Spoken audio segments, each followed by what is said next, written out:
But we will be, Jackie. There we go. There we go. Welcome everyone to the February 9th Utilities Committee meeting. And we're going to start on the agenda with project funding updates.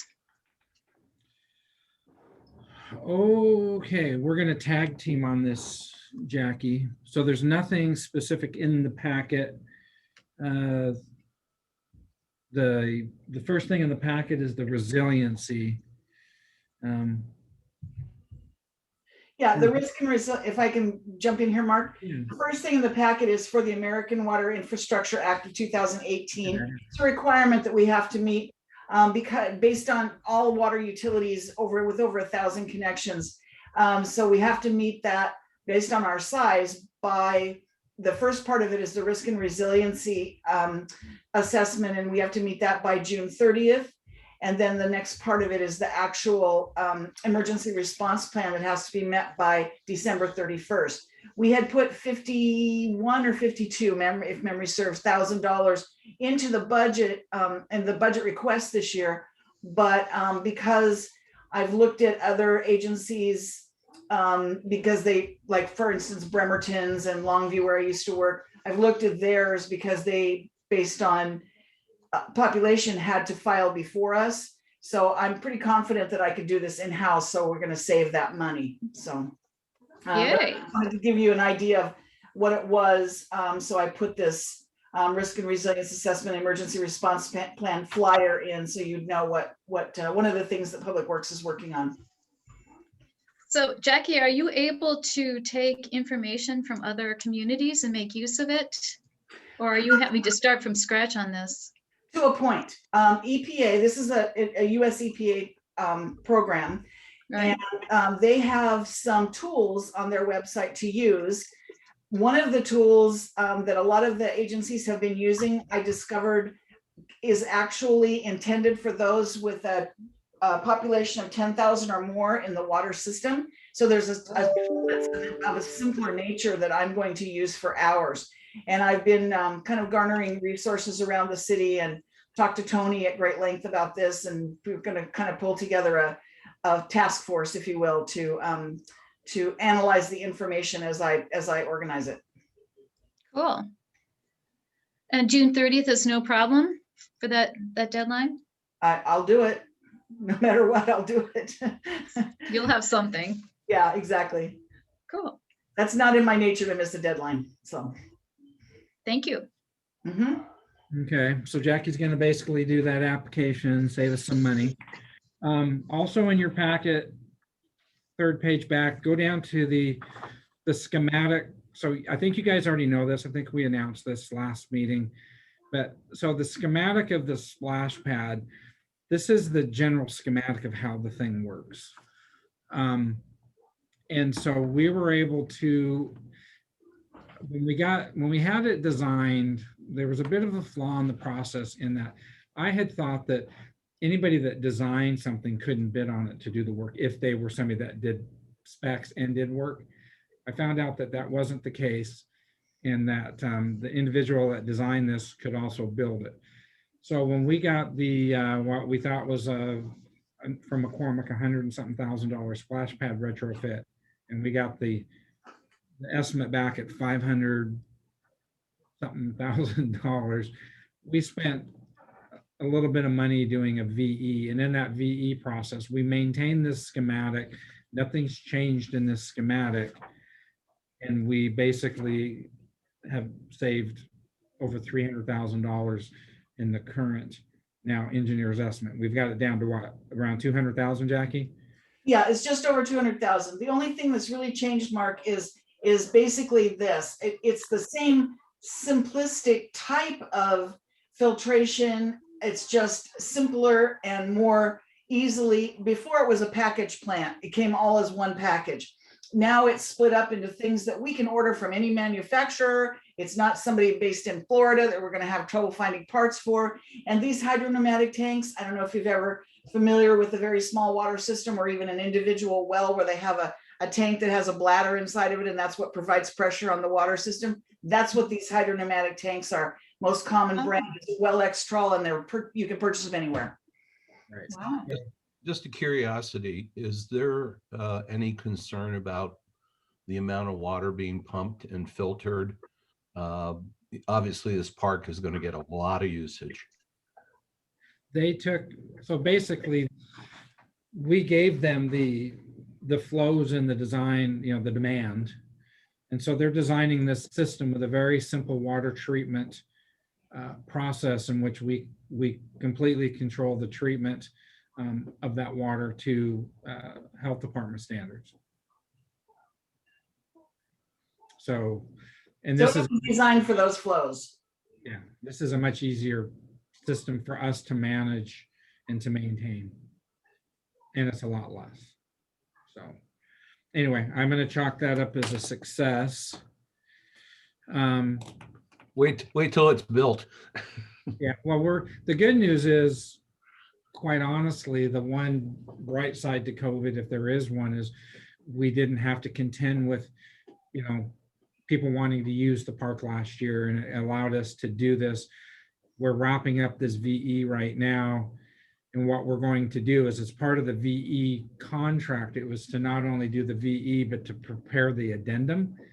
And so we're not going to have to waste time going out and having somebody revise the design. We're going to issue the current design with an addendum, where the addendum then, because there's a lot of things in the design that are still fine. The building, for example. So we're going to basically issue an addendum with the current plans to get this out on the street so that we can expedite getting this out. So I guess we're going to get this on the street in March so that we can get this thing built and retrofit, before the upcoming season. So that we'll be ready if we move into phase 3, which I believe phase 3 is the phase in which we can open the park. So we're going to chlorinate just before the cartridge filter. Am I reading that correctly? Yes. Yeah, okay. Yeah. Curiosity, where does the overflow go to? It goes into the sewer. Okay. And then, so the overflow comes back in through the system, but if the system can't hold it, then it goes to the overflow to the sewer. And the other thing, as you recall, the current splash pad that we're not changing is in the winter, we still, through slide valves, will be closing off the splash pad so that any of the rainfall that goes onto the pad, we shut the valve off that goes into the system, and we open the slide valve that goes into the storm drainage. So basically the rainwater, we're not sending rainwater to the treatment plant all winter long. Good. Right. We can't send this overflow we can't count that as recharge unless we dechlorinate it, because it's chlorinated water. So it has to be, that's why we want rainwater into the ground, but not the chlorinated water. So this has a 2-valve system. In the winter, when this is shut down and mothballed, we send it to the storm drainage system. When in the summer, then the storm system shut off and it's running to sewer. Okay. Nice. Mm-hmm. Okay, so 2021. Okay, Sydney Avenue Sewer and Roadway Repair Project. I don't think we've got anything No. in the packet on that. That's just so we had that. I'm not sure where we had it under. We have that there because these are our funding wins that we are doing that in-house, Mark. Oh, okay. Thank you. Keep me on track, Jackie. Yep. I've been focusing on Stetson here lately and not this. So yeah, so this whole, that's right. This was painting the picture of our wins. So let's go back. The IWEA, Jackie's going to do that in-house. That's a win. The splash pad, we're saving $300,000. That's a win. The Sydney Avenue road repair, that's being funded by water, sewer, storm, and streets, and we're doing it in-house, and that's getting ready to go out onto the street. That's a win in the sense that we were able to get that repair project out on the street at at a greatly reduced cost. And I know that we, on the transportation committee side, we already talked about, this general project and how it affects our transportation project. So from the utility side, we found a way to deal with this failing manhole in a very efficient manner. So When's that work scheduled for, Mark? I know that we're reviewing the final documents and they're getting ready to go out. So my guess is it'll start in March sometime, March, April, and it will have a road closure with it. Thanks. How long do you think that road closure will be taking place? Don't know. The contractor will, not all of it requires the closure, so there'll be certain portions. So until we get a schedule from the contractor, we won't know. It certainly has sunk a great deal recently. Yeah, How deep is that? Mark, do you know? I thought that was like 12 or 14 feet. It's a fairly deep. Fairly deep. Yeah. So, yeah, it's going to be a big hole in the road.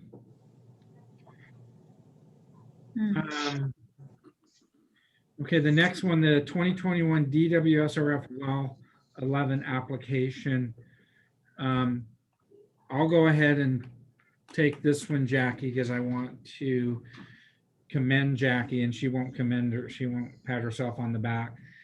So when we applied for the 2020 DWSRF well application in 2020 for this funding cycle, Jackie put together an application where we applied for $5 million for well 11, and we were out of the funding only by a point and a half.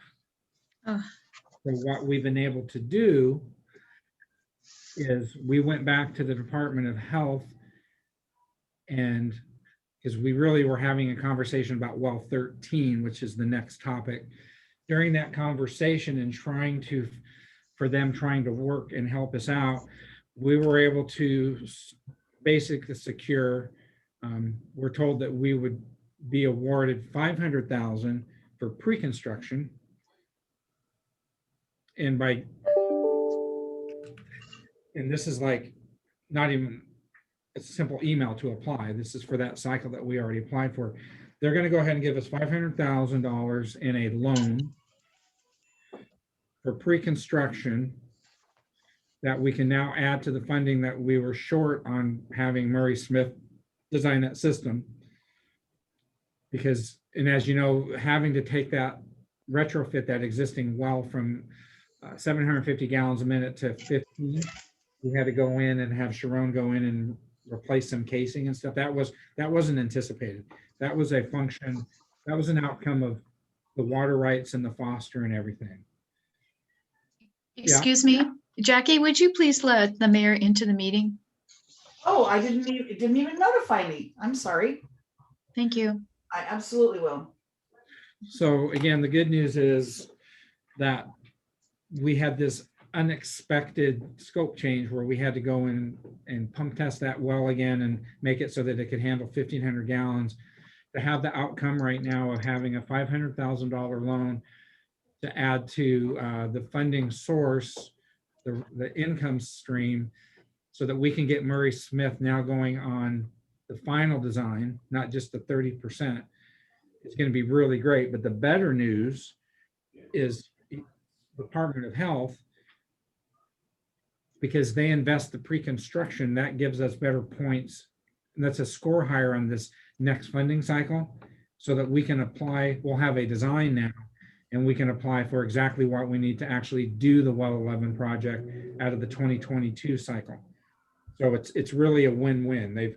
They've really set us up to score well, to not only get the 500,000, but to then get 5 million for the next phase. So, Mark, will we be able to use some of the grant funding to repay the 500,000 loan then? no, this will all be. This is all loans. He's saying a grant, but it's a lot. They're all loans. Sorry. Did I say grant? Yes, you did. They're all DWSRF loans, low interest. Okay. It's Yeah. this one's a zero interest rate. It's just straight payback. That's what I was highlighting on here. Right. The so font is too small to see on the screen. Oh, I'm sorry. I apologize. That's all right. Anyway, so again, I'm gonna stop sharing them because it was too we're small. kind of highlighting that. And then, so the last win is, so the meeting that we started off with had to do with the well 13 project and the fact that it was supposed to have been completed in 2018. We've got the 3 one-year extensions because the capital budget was held up a year. We had an issue with the auditor on us following their handbook and having to go through a selection process. And so we got up to the final contract and we were dealing with the current revelation that we were really upside down on this project, not being a $6 million project through that DWSRF loan. But at the end of the day, it was going to be a $9 million project. And so we've worked with DOH and what they want to do, and what we're going to do is we're going to close out the current contract with a scope amendment. So we're going to have 3 of the 4 contracts completed. We're going to be able to close that out and take it off the books because we can't put well 13 online until Foster gets resolved anyway.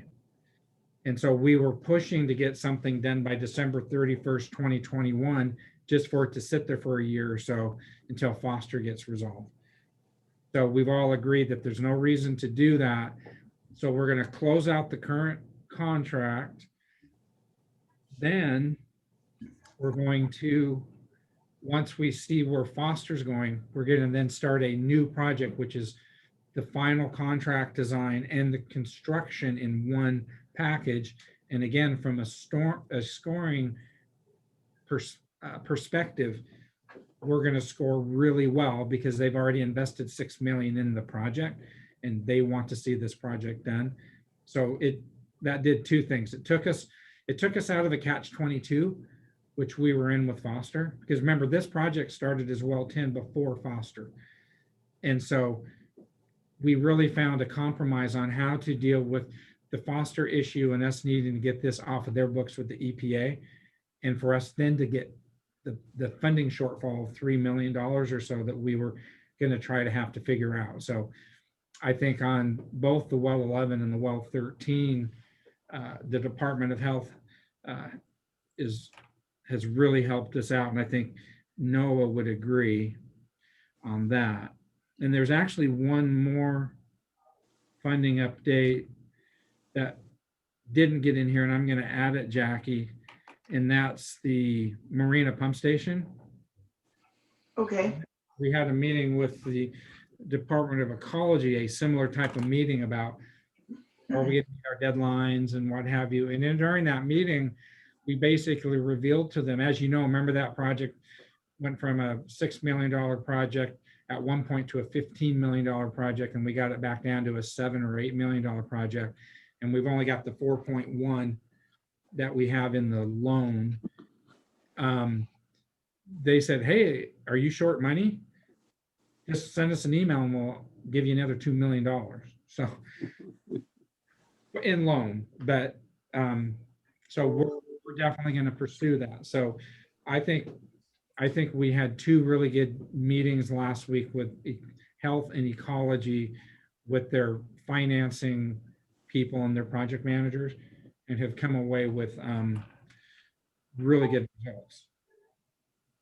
So Mark, I know these are all positives, but there is one negative that we need to share, and that's that health isn't reviewing our plans right now because of Foster. And you and I and Jackie had a meeting with our lobbyist, and I know Jackie's going to work it on her side, but we don't think we want to get our designs completed so that when Foster gets solved, we've got everything approved and it's designed and we're ready to go to construction and not be messing around for another 6 to 9 months or a year getting approvals for these designs. So hopefully Jackie can put some pressure on her peers, but if she can't, we're prepared to go to the governor's office and put some pressure on Department of Health to try to move this along so that we can at least complete it. What we understand, we can't draw water out of the ground until Foster is resolved,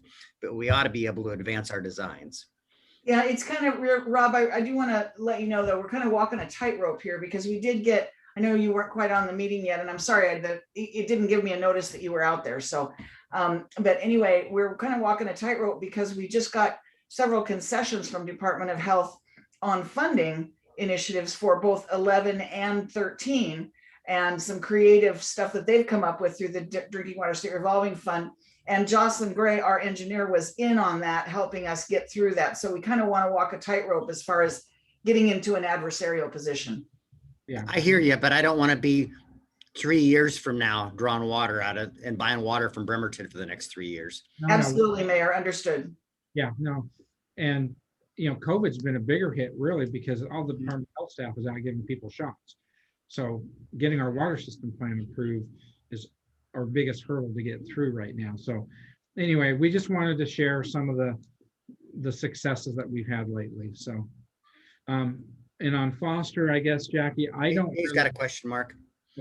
No, it's kind of a sophomore question. I apologize, but we're bringing these projects online. I know we're going to be decommissioning some wells. I didn't know which ones, and what's the financial impact on decommissioning those? The decommissioning wells will be 1, 2, and 3. Well, 3 will, and these are the ones at McCormick. And number 3 will actually not be decommissioned per se. It's going to become a monitoring well. Yeah. Because that's our big producer out there, and that way we can turn it back on in an emergency if necessary. But 1 and 2 will be decommissioned. Now, well number 2 has been sanded in and never been in service anyway, so we're really only losing well 1. But Okay. we do have to decommission them, and that's part of the well 11 construction. It was Alright. actually part of the current work that Sharon's doing out there. They were going to decommission those, and we said, wait, time out. We don't want you to do that yet, because with Foster, we don't want to lose the ability to pull out as much water as we can out of 1 and 3 right now. So we took that out of that current contract, and it'll go into when we get it, the final design and all the money, then we'll go in, bring well 11 online, put well 3 as a monitoring well, and decommission 1 and 2 legally. And the only other well, Jay, that will be out of service, not decommissioned, but it's a flowing artesian. So we're just going to mothball it, and that is well 6 eventually when we get 13 online. And that's the Right. one down by Kentucky Fried Chicken on Maple Street. Right. Yeah. Yeah, we'll still have it there as an emergency source and monitoring, but It's awful hard to plug off those flowing artesians too. We've discovered they don't like to be restricted. Thank and you. then Foster, there's really not a lot to update other than the fact that we're pushing it with the lobbyists. I'm pushing it at the Public Works Board level. We're making it one of our lobbyists' legislative agendas. So we all know the importance of it, and everybody's putting their lobbying efforts forward to make sure that the Joint Legislative Task Force in the Foster pilot doesn't somehow get gobbled up with other shiny things that the legislature wants to look at in this next biennium. So we have to keep it in front of them. So do you have anything to add, Jackie? No, other than the Washington Water Utility Council is also pushing it. So Right. Yeah. And that kind of came out of after the Public Works Board meeting, the guy from the WOOC reached out to me, and they've now taken it on as, they Noah? understand. Are you talking about Noah Rondell? Yeah, I think so. He was on the last Public Works Board meeting, or 2 meetings ago, when I presented it to the board. And so Yeah, he's another water rights attorney like Tom Porce. yeah, okay. Somebody followed up with me. I can't remember the name. So Yeah. anyway, so we're pushing that. And we do know that well 12 is kind of in that area that they don't want to move ahead with well 12 until they know that they can get water rights. So, we got a lot. We have 11 we can actually pump up to. Now, this is a good point. We're going to take 11 and get that pumping to the 750 immediately, because that's what we can pump it to. Once Foster is done, we're going to design the system so that then we can immediately crank it up to pump the 1,500 gallons a minute. So we'll have an interim pre-Foster at 750 to add to the equation, which is an improvement over what we have right now. The 540 we have now, yeah. Yeah, and then, so we're going to go from 540 to 750, and then 750 to 15. Okay, water system plan. Oh, I'm sorry, there is one more win that we haven't talked about that I neglected to put on here because I wasn't really aware that it was quite such a win. And that's that Tony has done such a fantastic job of balancing how much water we get from Bremerton versus how much we put into the system. That Bremerton is nervous that we're not going to use up all the water to account for the agreed upon value of the facilities they're getting in the McCormick agreement. So we have a meeting with them this week to talk about it. And I assured them that in exchange for us being conservative with our water use, what we're going to be asking is, because we don't control the Foster timeline, we'll be asking for water probably longer than needed. So nobody's wanting to have to pay anybody. We just want to get the 580 done, well 12 done, well 11 done, the new water main done, and then they take their stuff, we take our stuff, and we all go home respectively, take our ball and go home and separate the systems. So We're just extending their payment plan. What's that? We're just extending their payment plan. Yes. There you go. Yeah. Okay, so that's good there.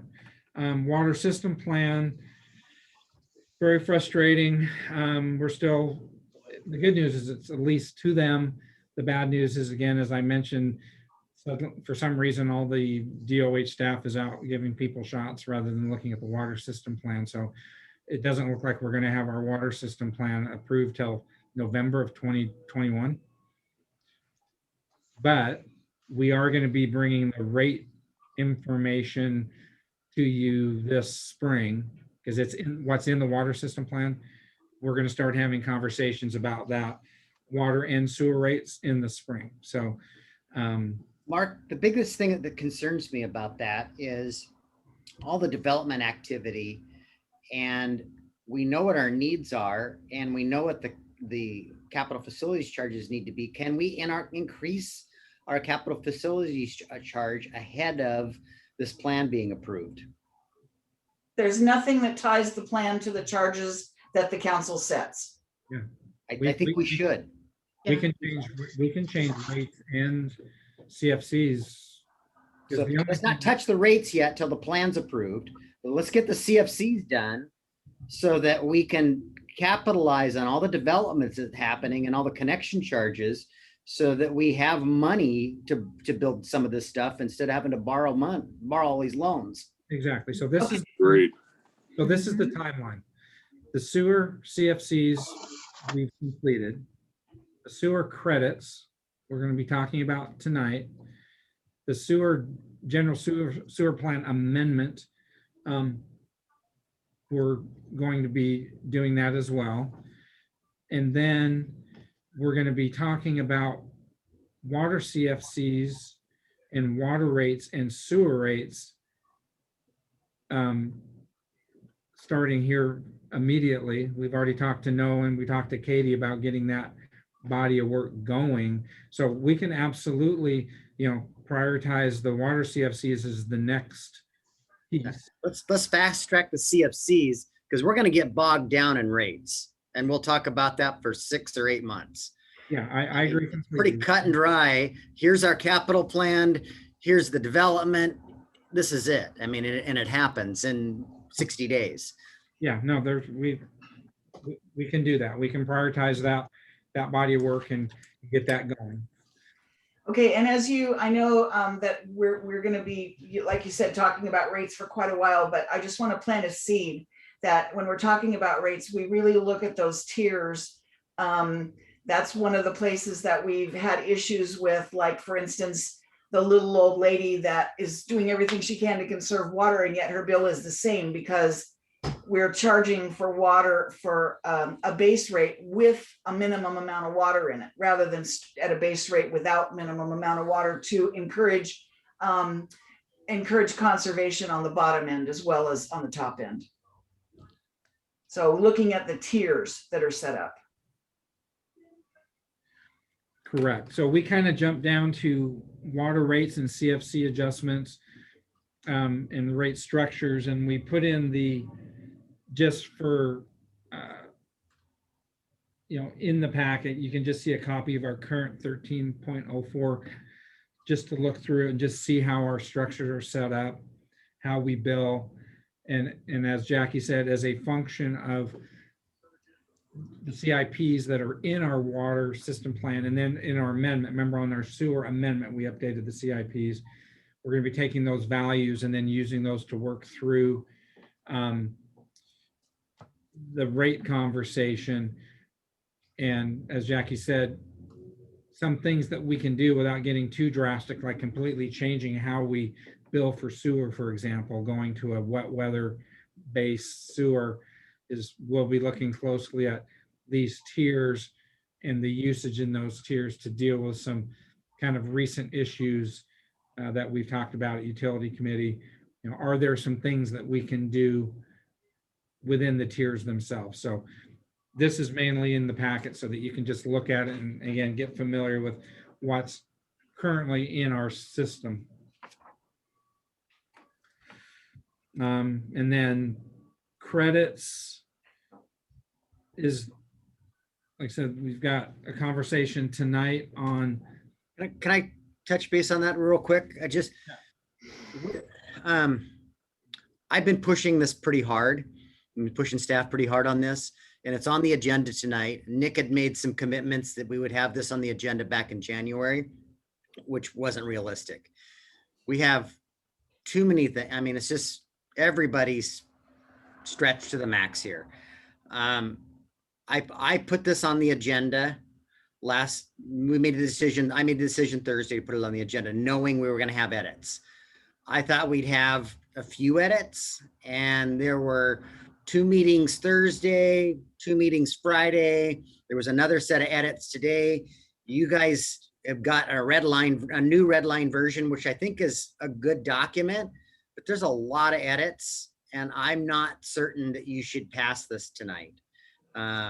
So when you start your deliberations, I think we should move ahead with the public hearing. I think the concept is right. It's just every time we get together, when we start reading the legal terms, it's the mechanics of it and making sure that we've got the mechanics right. Because I don't want to come back next month and say, oh, we didn't get it quite right and we need to fix this piece of it. So, Nick may be able to explain it all. Maybe we've got it all right. But I'm leaning towards that we should probably take another 2 weeks and let us have another chance to digest this some more, and you to have some time with the final, what I'm hoping is the final document with little or no more edits. We can pull that from the agenda tonight, can't we? I would not pull it. There's a public hearing, and I think we want to have the public hearing, and I think we want to talk about it. But I would caution you whether you vote on it or postpone it. So we can postpone it, I guess would be the better way to say that. Yeah, continue it. John, you're muted. I know you were talking. Yeah, I was reciting the Gettysburg Address, so I'm sorry. No, I was just suggesting that we could continue action on it to the following meeting. Yeah, you can do that, continue to a date certain. Right. Okay, and it's really important too, is we know that we have transportation credits. We have that set up. The sewer, what we set up for the sewer right now is going to be the basis for the water when we address that, in Q3 of this year. So we want to make sure that we've really, done the math and everything makes sense, and we know what the code needs to say, and the process and the procedures are in place, because this will be the template for then the water CFCs. Mark, I don't think it is the template. This works for both. Is this, well, I know the example, the examples we don't have. Examples of sewer, It's you're sewer. right. And really, this is only, this model only works for, and Noah, are you busy? Correct me if I'm wrong, this works for both water and sewer, doesn't it?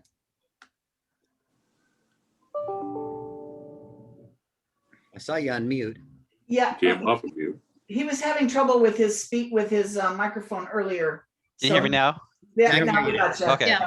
Yeah. Okay. Yeah. I mean, technically, the high level theory approach works for both water and sewer credits. But as the mayor's pointed out, and Mark, there's been lots of back and forth these last couple of days, high frequency, lots of changes. And sometimes you just need a little time to digest the legislation. You know, it's never the greatest idea to rush legislation, especially when it has such a profound impact on the city, because we're really broadening our credit program.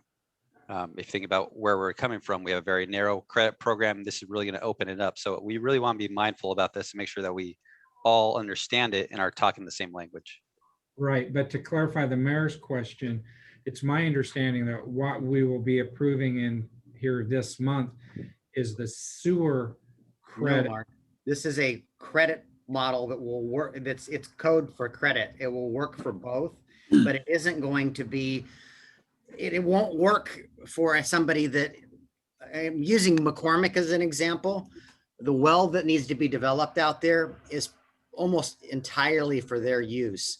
The mechanism that we're putting in place that will work, that is available for sewer and water, is only for somebody that's building infrastructure for us, and we're giving them credit for the excess capacity that they're creating. And so in McCormick's scenario, they're building infrastructure that is primarily for their use. So this mechanism isn't going to work. And we're still, while we've solved sewer out there, and we're about to, you're about to vote on transportation agreements for McCormick, we still have a lot of work to do as far as a development agreement related to the water infrastructure out there, because what we're discussing tonight won't work in the McCormick Communities area. Okay. Yeah, so I guess I'm gonna jump back in here, Mark. I guess you both are correct, and this is why I think it's important for us to take the next 2 weeks and make sure we get this language right. Because again, the way the language is currently crafted, it's only for the sewer. Okay. But the model does work for both. But I think somewhere along the way, we got directed to only have this change the sewer code, not the sewer and water, but it can work for both. So I think this is a good reason why the mayor's suggestion is a good one. Yeah, because it was both ways, and we've changed this. Yeah, Correct. Yeah, we originally started as both, and then at some point it moved to sewer, and it can apply to both. So it just, a little more time would be useful. Okay, but yeah, because it would be confusing with just nothing but sewer examples and not in everywhere it says sewer. So we can either take the examples out and make it an amalgam, or we could just then do a water one. And so we'll work that out. So Yeah. Sounds like- Yeah. So we have more work to do on the credit side. So Mark, can we go back to the water CFC? Because I think that's an important one that we got to keep our eye on. And how quickly can we get that a new proposed water CFC in front of the utility committee, finance committee, and council? Katie's working. Remember we had that meeting with her a week or so ago? Yeah. Working on a proposal. So Jackie, let's follow up with Katie tomorrow Okay, and ask her where she's at on the proposal for both the water CFCs and the water rates and the sewer rates, and make sure that in her work, her tasks, that the first task is the CFCs only. Yeah, we only want the CFCs right now, and we need them yesterday. Yes, the water CFCs. Yes. Water CFCs, because sewer CFCs are done. So her priority is water CFCs, then the water and sewer rates. got it. Okay. Okay, we'll follow up with that tomorrow. So And I know- your belief is that the plan that she inserted into the water system plan update is you want her to go further beyond that, so you want to contract directly with her, not through BHC? Yes. Okay, She, we had that meeting last week and yes. she was done with BHC and her body of work, so we need to go through a selection process. She was gonna start putting together some draft documents. So we need to get that going immediately. Okay. But Mark, I'll- yeah, I thought Katie had got far enough along though that we could actually talk water CFCs because she took the same approach in the water CFCs that she did in the sewer, looking at our capital facilities, looking at our current infrastructure, using a denominator to arrive at a proposed recommendation. So I think that body of work is pretty straightforward, and I think we have it almost ready. I agree with you, Noah. That's what I thought too. The only thing that I could think that might need to be updated would be new estimates for as completion estimates. And now that we have the DWSRF stuff for 11 and 13 differently, that would be a completely different animal too. The problem is that she's currently under contract, but she's expended 100% of her funding specifically for what she needed to do for the water system plan. So technically, if we had Katie continue independently, we would do a change order with BHC. I get it. You need to get on contracting and procurement. Yeah. Yeah, so we'll get going on that. And then the general sewer plan adoption. So Jackie, did we determine, so the Department of Ecology, Yeah. they're still reviewing our GSP. No, we have a letter of acceptance from Department of Ecology. They came back with comments. We responded to the comments, corrected a couple of things that they wanted to see differently. And I now have a letter of acceptance. So it has been accepted by Department of Ecology and is ready for the board to, or for the, I'm sorry, I used to work for a board, ready for the council to actually adopt it. And that's why I included the entire GSP amendment in the agenda tonight, in the agenda packet, so that you would actually see it. It's ready to go to council. Okay, so I'll make that list, staff report and resolution for. So this is just for the amendment. We have to do an actual update in 2021, 2022. But this amendment, having to do the full update shouldn't be as much of a lift with this amendment. Okay, so I got that on my list for tomorrow as well. So you're doing that, Mark, then? If you want to do a draft staff report and resolution for me, that'd be awesome. Okay, I think I already have them, is why I'm saying that. I think I already had them go through Charlie even before, but let me look it up, okay? Yeah, let me take a look at everything tomorrow and see where we're at. That'd be great. That'd make that easy to check off my list. That's my job. There it is. Watershed Restoration Enhancement Committee and brochure. Okay, can I jump in, Mark?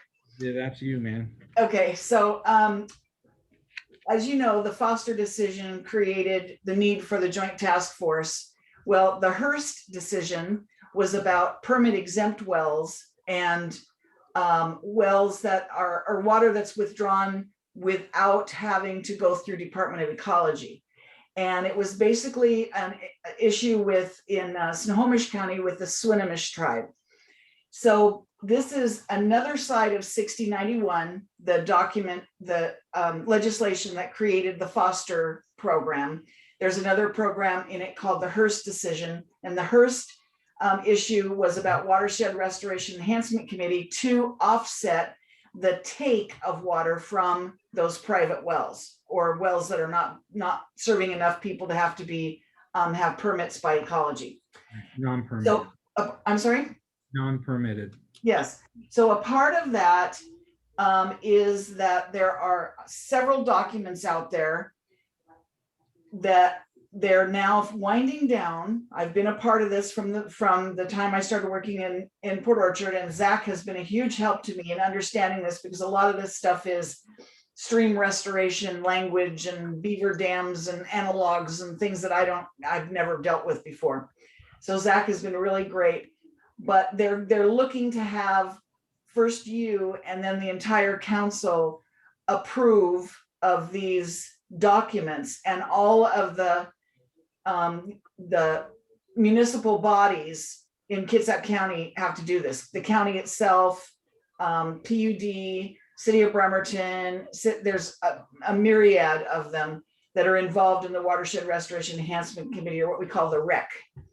So I've included just a couple of informational items in your packet, but I'm ready to send out an email to you that gives you a link to all of the documents that at some point in the next probably month to 6 weeks is going to have to be adopted by the full council or rejected, with either one, you know, adopted or rejected, in order to meet the requirements of that Bill 6091.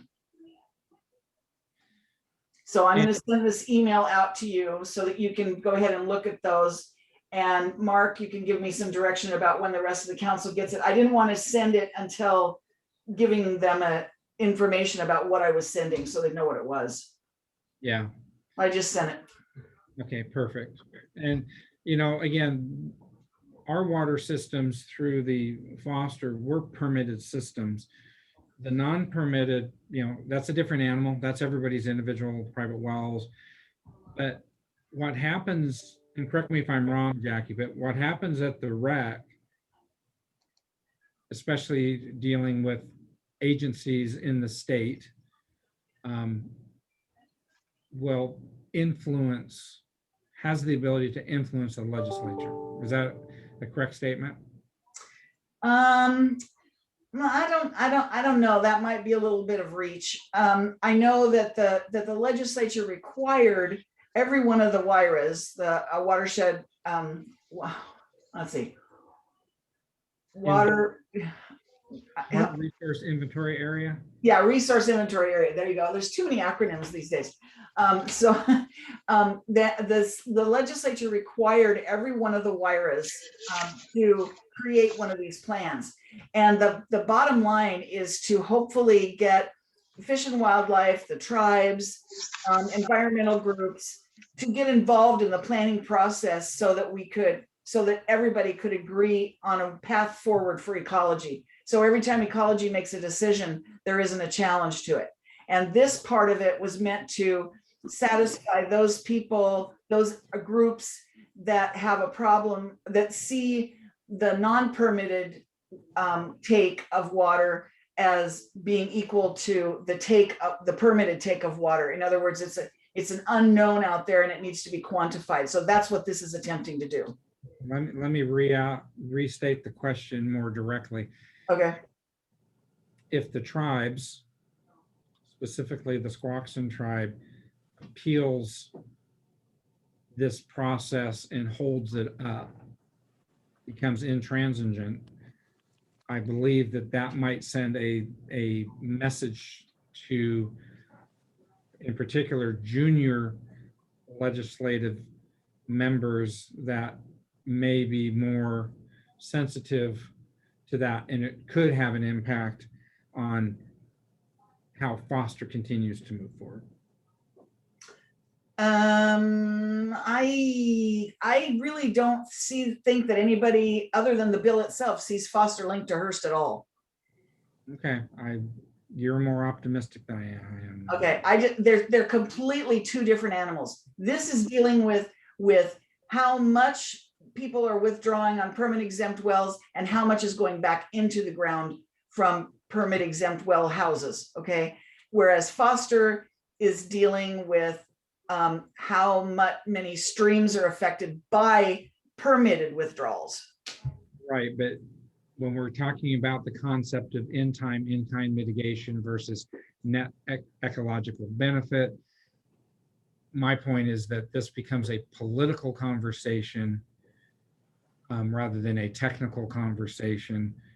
And I could see where politics could link the two at the hip.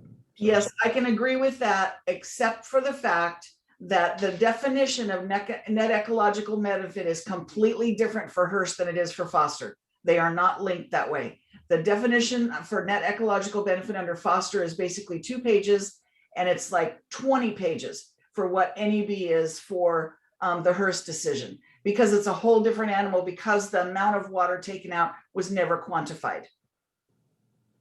So Okay. I see what you're saying, Mark, and I agree, but yet because NEB is different for the two of them, I think there's a disconnect there.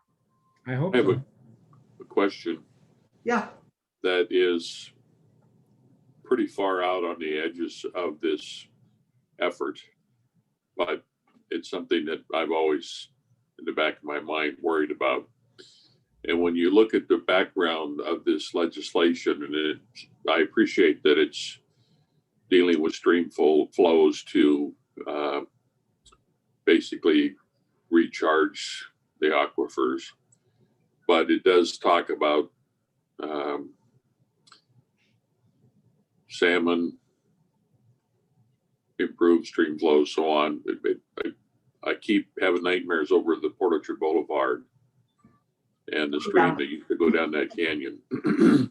yeah. Well, we know that Port Orchard Boulevard is going to be reconstructed in the not too distant future, especially now that WashDOT has moved the 166 box culvert up off. That's an injunction list project. We had a meeting with WashDOT a couple of weeks ago. They're moving ahead with the SR 16 down by Gray Chevrolet. So exactly what you saw in Gorst 3 or 4 years ago with the Anderson Creek, Right. building roads and moving things over. They're moving ahead with that project. As a follow-up to that project, I was put in contact with the person that's in charge of this culvert here, and we've seen survey crews out there. And so ultimately what's going to happen is when the state finally figures out how they're going to get rid of that box culvert, and I believe because of some freeboard issues and what have not, and the fact that the city allowed back in 1961 to have where Smitty's is and that estuary that got filled in, that will become an estuary again. And then when that happens, Port Orchard Boulevard, the 18 culvert crossings will be replaced by 2 or 3 open culverts. And then Johnson Creek will be reconstructed at that time. And so that's a part of our Bay Street pedestrian pathway situational study that we're going to kick off in 2022. You know, we're going to address getting the pathway west up to Tremont Street as well. So Port Orchard Boulevard will become someday a very large complete street project. Because Very large in the sense of expensive. Expensive in the scope, because we're going to be rebuilding a stream. We're going to be running new sewer and water mains. You know, there's 2 15-inch lines coming down that'll be replaced by 1 30-inch lighting. It'll be completely redone. And so I'm just trying to figure out how you would restore that creek while still having a road, but I didn't want to go down a rabbit hole here. I had oftentimes think about that with knowing that I grew up in Port Orchard and what the canyon was like before Port Orchard Boulevard. So yeah, no, it's simple, John. Is they put in 18 culverts as they built it to just keep the water moving through. yeah, They'll all be removed, and we'll build a new stream, Johnson Creek, a new creek. Let's say on the west side, halfway, a third of the way down, and then we'll have a new barrier-free crossing, let it run down the other side, and then it'll come back over one more time, and then go into the estuary. So it's going to be a new road built with a new stream alongside of it. alongside of it. Yeah. Okay. Like I said, I didn't want to go down a rabbit hole, but I just know that that's going to be an expensive future. So It is. And the good news is when about 6 years ago, when we first found this out over at IACC in Wenatchee, I actually did a tech team for that, where they pulled together all the different groups. And we had ecology, transportation, fish and wildlife, health, the tribes, everybody was in this singular tech team meeting, and they determined that this was the quintessential one solution type project. And so its ability to get funding through various funding sources is very high. Good, as long as it's enough. And again, and that's why we're going to include, this is part of the Bay Street Pedestrian Pathway West situational study, is to identify all those agencies and the funding alternatives and what needs to happen to get up through that stretch. Thank you. Well, I think that's it. Unless anybody has any additional questions. The only thing left on the last item there about the rec is to know what the appropriate time to send this to the remainder of the council members for, because it's so, the documents are so large that I can only send it through these links. I would just send the links to the clerk and let her just distribute that. And then that way committee members and council members can just go to the links. Okay, when it's going to be on the agenda. Okay, good enough. Well, when on a committee agenda, It was on a committee agenda. I mean, a council agenda. Yeah, Oh, I didn't think we were going to take the, are you talking about the water, the rec? yeah, though all of those documents, that has to be approved by the full council Oh, I didn't. sometime before April. Okay, we've got a lot of time. I've started early. Okay, just work with Randy and Janine. Yeah, okay. Mark that, add that to your list of things to tomorrow's staff meeting. When do you want it on the council meeting, Jackie? The last meeting of March is fine with me, so we have lots of time. Just as long as we can report, I think it's the 4th of April that it's required by the state. Nothing that needs to go to a work study. It's just pretty much. I don't think so. It's pretty much, it is what it is. We've been working on it for over 2 years. Why don't we go with the first meeting in March Okay, in case fine with we me. have a hiccup? In case somebody wants to take it to work study. Oh, no. Oh, well, do we want to take it to the March work study? No. No, not unless we have to. Yeah, you really don't want to dive into this stuff, trust me. What I'm hearing is the utility committee is recommending that the watershed rec, the rec will go to the first meeting in March for council. Which will be the 9th.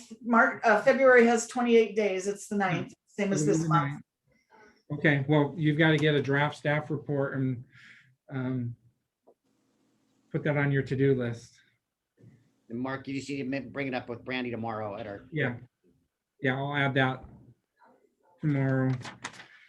3/9. Okay, it's on my list. Okay, I thought we were going to be done at 5:58, but we are going to be done here at 6:01. Fun. Okay, thank you very much. All right.